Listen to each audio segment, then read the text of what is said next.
Ann Arbor had its first visit from a presidential candidate in about 20 years early this morning when John Kennedy arrived from New York City. Crowds had been gathering since about 10 o'clock last night. The senator arrived at the Michigan Union at about 1:45 a.m. this morning. Some 5,000 persons were on hand to greet him at that time. I want to express my thanks to you as a graduate of the Michigan of the East, Harvard University.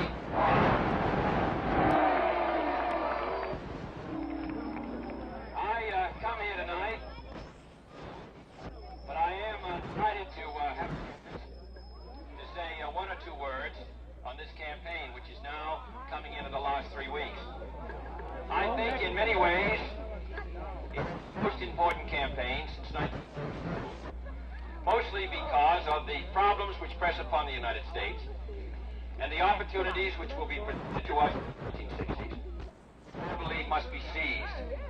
And the judgment of the President, the vigor of the executive, the cooperation of Congress, these, I think, can make the greatest possible difference.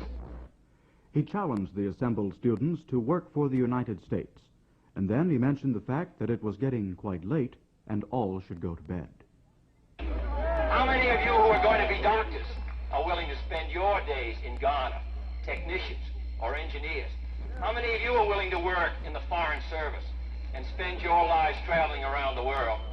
On your willingness to do that, not merely to serve 1 year or 2 years in the service, but on your willingness to contribute part of your life to this country, I think will depend the answer whether a free society can compete. I think it can. And I think Americans are willing to contribute.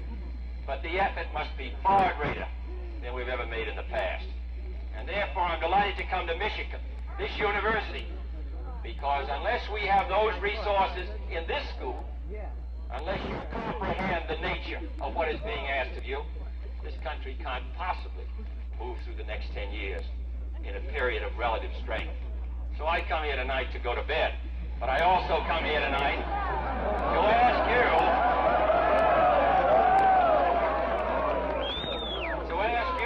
to join in the effort. This university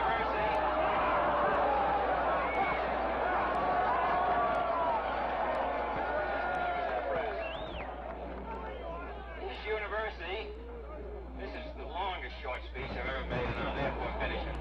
May I just say in conclusion that this college, this university, is not maintained by its alumni, by the state, merely to help its graduates have an economic advantage in the life struggle. There is certainly a greater purpose, and I'm sure you recognize it, and therefore I do not asking for your support in this campaign. I come here tonight asking your support for this country over the next decade.